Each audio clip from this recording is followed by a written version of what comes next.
Ya, kembali lagi ya sama saya. Kali ini seperti janji saya akan mengulas Discovery HS, tapi ini bukan review. Ini bukan review ya, karena scope ini juga udah jalan sekitar 2 tahunan lah di Indonesia. Aslinya sih dari dulu saya udah pengen bikinin video ini ketika awal-awal rilis ya, 2 tahun silam. Cuman ya karena pekerjaan lah ya, terus saya juga sering luar kota, jadi nggak bisa gitu loh. Nah, saya di sini akan bahas bukan ini ya, ini nggak usah dibahas ini. Ini buat bersih-bersih lensa, lensa bawah ya. Saya akan bahas ini, skrup yang ada di Discovery HS ini sebenarnya untuk apa sih, gitu loh. Kok di sini juga ada tulisan kayak gini yang bunyinya kurang lebih baut atau skrup adalah kunci atau kunci penting ya, atau bagian inti dari komponen shockproof atau ketahanan getar. Do not remove it. Kita nggak boleh ngelepas ini gitu loh. Ini di scope Discovery lah ya. Kalau orang sekarang ada yang pahamnya Discovery Yacht sama Discovery itu beda. Ini ya sama, ini Discovery gitu loh. Ada gambar palu, ada gambar ini waterproof, shockproof. Ini kurang satu ya, ini kurang arit ini. Ini harusnya ada aritnya ini. Jadi tahan babat ya. Tahan di babat.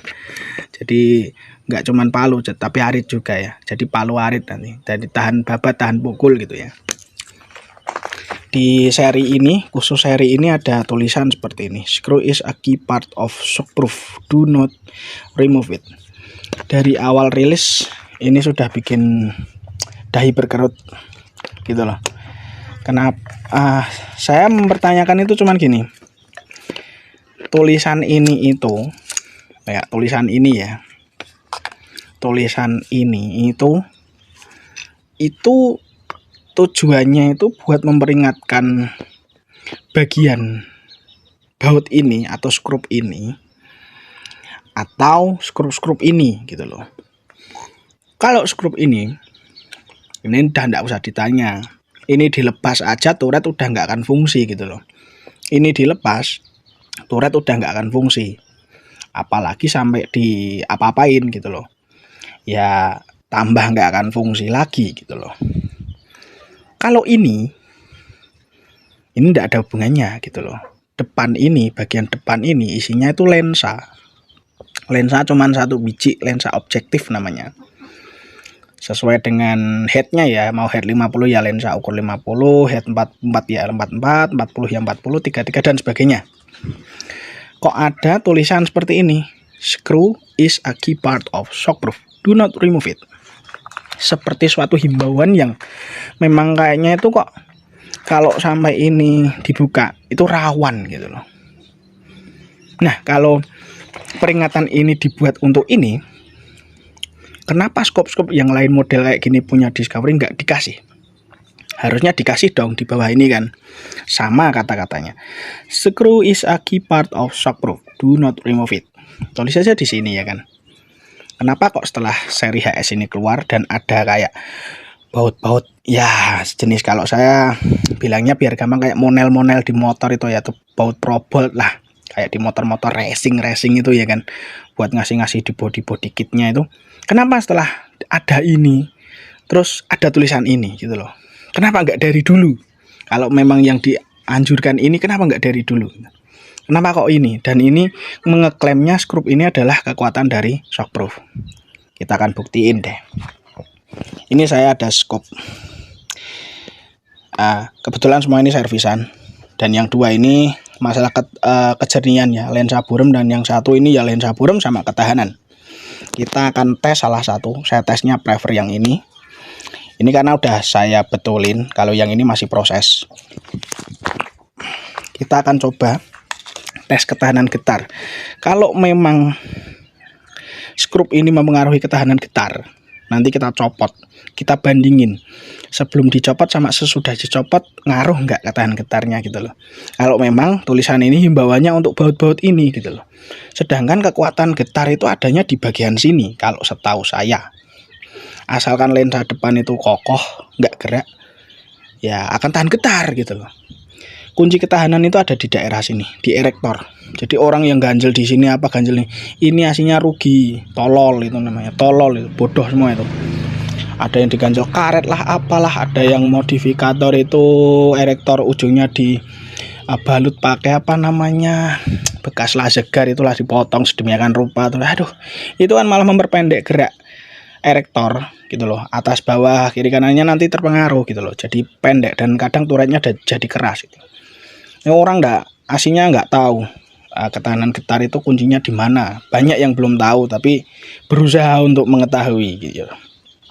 Ya saya sebutkan gini, kalau nggak ada riset dan development yang kuat ya nggak akan tahu gitu loh bagian mana yang mempengaruhi ketahanan getar gitu.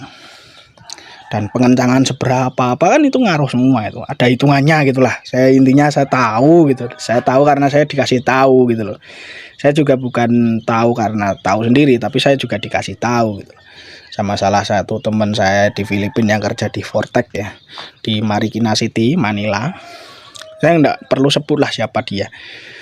Nah ini sudah saya agak kendurin ya yang bawah, biar mempermudah lah tangan saya pegang HP yang satu, yang satunya bukain ini, ada nyusruk ya kalau lama-lama. Kita akan buktiin kalau memang tulisan ini buat skrup-skrup ini apakah benar kalau kita remove ini, bagian ini kita copot, kita ambil ke depan akan mempengaruhi ketahanan getar. Kita coba buktikan deh. Kita akan tes dulu sebelum dan sesudah. Ya ini udah di alat tes ya, scope-nya Discovery HS-nya udah di alat tes. Ini belum saya lepas, masih nancep semua ya baut-bautnya. Tuh kita coba tes dulu ketahanan getarnya, apakah aman.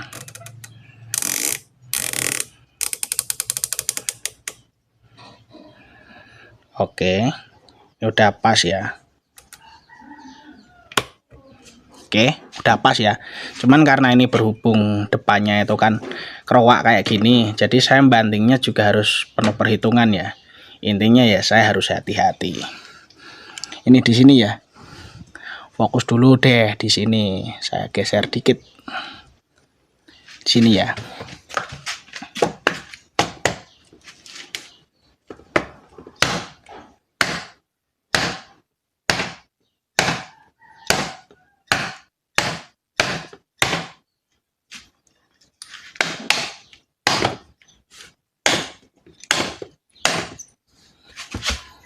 Oke, kita coba lihat. Kita geser dulu ke sini. Nggak ada pergeseran ya. Kalau kelihatan geser itu kelihatan entah ke sini, entah ke sini. Kalau gesernya parah loh ya. Nah ini belum saya bongkar, ya kan? Masih utuh. Terus akan kita bongkar. Nah, ini selepas tes tadi ya, kita coba buka satu persatu deh. Karena baut ini cukup mudah buat dilepas. Dilepasnya cukup mudah gitu loh. Tapi nggak mudahnya ini tangan saya cuma satu gitu loh. Tangan saya cuma satu. Saya taruh dulu deh. Baut ini cukup mudah dilepas gitu loh. Nah, ya kan? Gampang gitu loh dilepas, itu gampang. Ada yang gampang, ada yang susah ya. Jadi nggak seragam. Jadi antara satu tele dengan yang lain aja kayak pengencangan baut aja udah nggak seragam gitu loh. Maksudnya apa gitu. Jadi ini tuh sebenarnya kan kalau dulu 2 tahun silam itu waktu HS sudah keluar itu kan saya juga ngeluangin lah waktu buat sama uang lah ya buat beli. Saya pengen coba beli. Saya itu kalau ada scope baru pasti langsung saya beli, saya amatin apa sih kelemahannya gitu loh. Dan saya udah prediksi bahwa kedepannya ini akan ada banyak masalah di bagian ini. Dan ternyata bener gitu loh. Sekarang udah jalan sekitar 2 tahun. Ya nyatanya memang bener gitu loh. Bahwasanya ya memang ada masalah di bagian ini itu gitu loh. Dan sesuai prediksi saya, semuanya kendalanya di apa yang saya prediksi gitu loh. Nah kayak kemarin kayak ZS itu saya baru pengen beli sebenarnya. Ah udah ada yang ngasih ya udah saya nggak beli ya. Malah hitung-hitung buat belajar sekalian ya. LHD, HD itu saya beli sebiji ya kan. Jadi ini tuh kan sebenarnya cuman model rel pikat ini. Ya rel pikat ini. Ini kan bisa diambil. Nah ini kan bisa dilepas. Nah, alah malah gelinding bajingan tenan asu. Ya kan buat naruh entah laser ya kan, senter IR atau senter penerangan ya, atau apapun lah yang bisa dipasang di sini. Aslinya ya kalau di Indonesia ya kayak nggak butuh ya kayak gini, buat apa gitu loh. Kamu di sini sama ini biar sehat-sehat. Nah justru yang saya temuin itu malah suatu hal yang cukup mengejutkan, yaitu ketika saya masukin bisa masuk. Ini kalau dari POV saya atau pendapat saya pribadi, ini malah justru bahaya banget. Bahayanya apa? Bahayanya ini. Jadi lambang ini tidak berlaku. Ini tulisan ini nggak akan berlaku. Karena celahnya itu, gap atau celahnya itu langsung masuk gitu loh. Oh, ini kehalang ya. Ini kehalang. Oh, ini kehalang. Jadi yang ini tadi yang bisa masuk. Tapi ini semua bolong loh. Dan kalau nggak percaya, saya ada nih jarum. Nah, masuk juga kan. Ini justru malah ininya nggak akan berlaku nanti gitu loh. Ngapain kok harus didesain seperti ini gitu loh. Kenapa enggak ngeburnya itu misalkan bolonginya separuh aja deh. Yang penting skrup ini neken bodi yang keruak tadi atau mencekung. Gitu kan juga aman malahan kan, nggak harus bolong sampai di dalam kan. Ngapain gitu loh, ngapain kok bolong sampai di dalam gitu loh. Kalau cuman bikin aksesoris kayak gini misalnya, ini kan sudah dibikin diagonal ya bodinya. Ini bodinya juga sudah diikutin sama emalnya diagonal. Saya rasa bahkan cukup dengan pengunci satu ini pun udah kenceng aslinya, gitu loh. Ngapain harus sampai bolong? Itu kan bolong itu kan berlubang bolong, itu bolong sampai dalam itu gitu loh. Kalau yang susah dibongkar mah enak, berarti kan lemnya kuat gitu loh. Kalau yang mudah kayak gini tadi, sedangkan tahu sendiri namanya air atau cairan itu mengisi ruang yang kosong.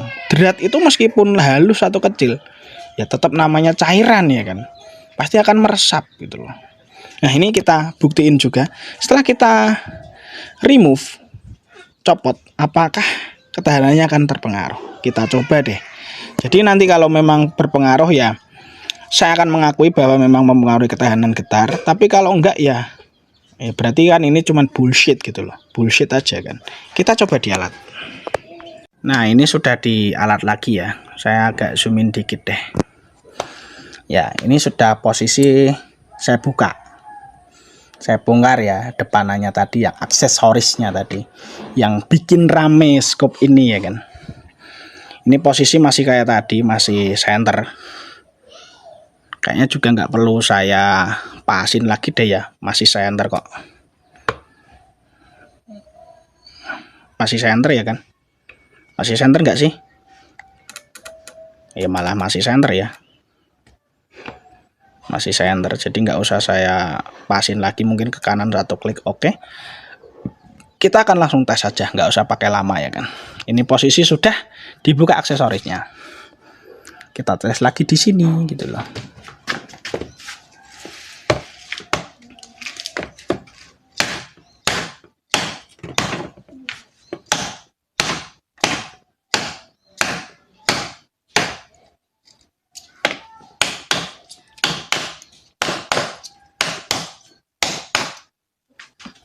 Oke, sudah kita tes. kita banting ya kan. Kalau memang mempengaruhi ketahanan getar akan saya akuin, tapi kalau enggak ya kita lihat apa adanya gitu. Dan kalau sepertinya sih slep, fakta itu menyakitkan bro, fakta itu menyakitkan. Piye, kudu tak cemplungin jurang apa enggak nopo iki? Ayo, aku manut. Kalau geser kelihatan ya. So, apa yang bisa diambil dari kesimpulan video tolol buatan saya ini? Apa kira-kira? Apa kira-kira yang bisa dilakukan atau pendapat apa sih? Ameh muni asu ya muni asu, muni bajingan, pabrik logo jancuk. Karmu lah. Terserah ya kan. Tapi yang pasti saya sih berani menjamin bahwa shockproof atau ketahanan getar itu tidak dipengaruhi oleh baut-baut tadi ya. Baut-baut tadi itu fungsinya ya untuk ngancing atau ngunci ini di body scope-nya gitu loh. Dan sangat disayangkan kenapa nggak bikin kuncian yang nggak harus tembus bisa gitu loh, separuhnya kayak, atau ya separuhnya lah, nggak usah tembusin bodinya ini, kenapa sih gitu loh. Kan bisa didesain ulang gitu loh, cuman kayak mangkuk gitu loh ya, kayak mangkuk kroak dikit, kayak kalau kita itu sistem SPI atau kuncian SPI ya, itu kan SPI itu kan nggak harus kroak sampai dalam kan, cuman sedikit aja, yang penting bisa ngunci di situ kan udah kokoh gitu loh. Dan saya amatin juga aslinya pakai ini satu pun sebenarnya sudah kokoh gitu loh. Justru malah kalau ini pemasangan baut ini yang sangat mudah dilepas kayak gini ya. Kayak ini itu kayaknya juga bisa dilepas deh, kayaknya loh. Saya sih belum nyoba-nyoba ya tadi, tapi coba deh. Ini soalnya saya tuh tangan satu doang gitu loh. Ya maklum, saya enggak punya kameramen, saya bukan orang kaya. Ini deh. Bisa dibuka enggak sih? Susah ya, kalau yang ini masih agak susah ya. Lah, ini malah gampang ini. Yang ini malah gampang. Yang ini susah, ini gampang. Beda-beda loh ini. Ini bisa masukin enggak sih? Kayaknya bisa deh. Wah. Tadu. Ini apa gitu loh. Maksudnya apa gitu loh. Ini kan justru malah kalau celah-celah sekrupnya itu nggak bagus, itu malah justru rawan air masuk gitu loh. Nah sekarang kan kita sudah dapat conclusion ya, atau kesimpulan. Ini ngapain sih saya sorot tisu magic terus sih? Saya nggak di endorse loh ya sama tisu magic loh ya. Saya masih bisa berdiri dengan alami tanpa gitu-gituan ya. Kebetulan aja ini tadi itu di saku saya. Jadi konklusinya apa? Mungkin bisa kita bilang tulisan ini bullshit lah ya. Tulisan ini bullshit. Harusnya screw is a key part of waterproof. Do not remove it. Itu lebih jujur loh kalau menurut saya. Kalau menurut saya loh ya. Itu lebih ya, to be honest, lebih sangat-sangat jujur. Screw is a key part of waterproof. Do not remove it. Kan berarti orang kan jadi mikir, waduh ini skrup kalau saya copot air bisa masuk, berarti kan gitu loh.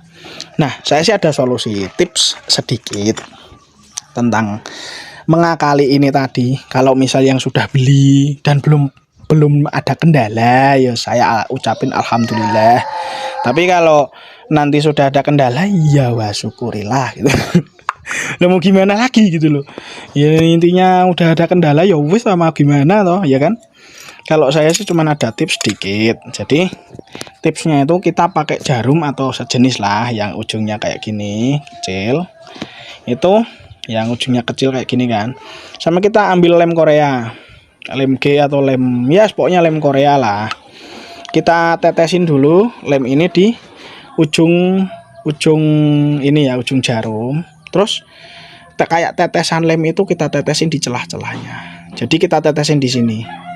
semua ya, kalau bisa yang 8 nih. Kalau ini sih ndak usah. Ini kan skrup di luar ini skrup luar.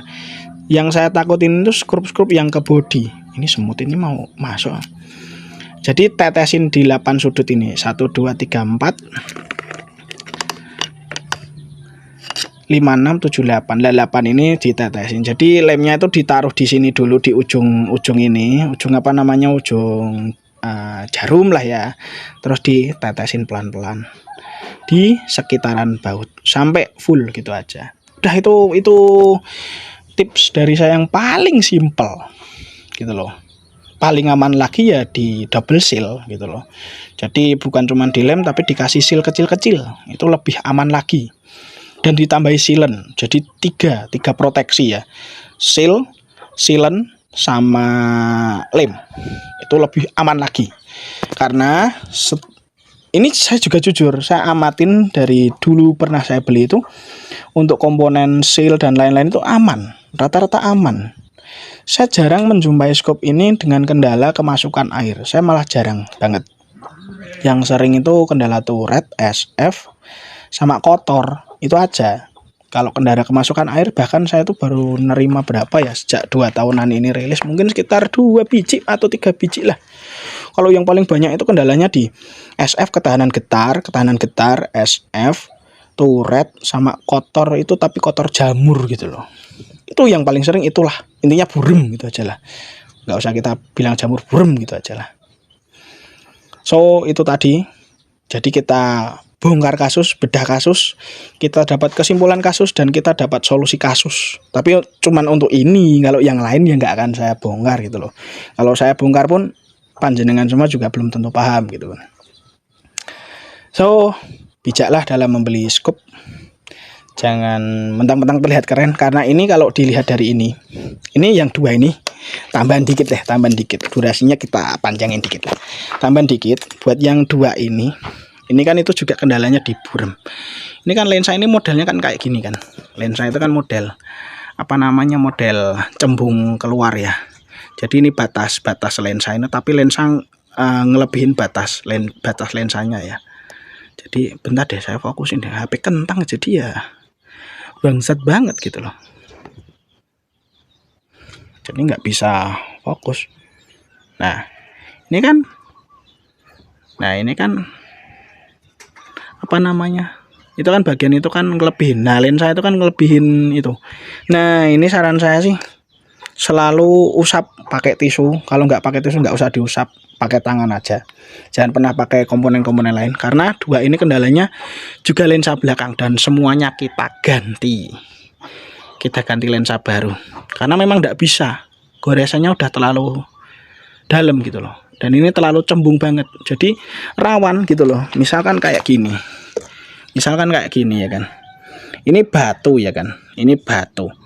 Terus kalau ini misalkan kegores jatuh, itu yang kena pertama lensa loh, gila kan.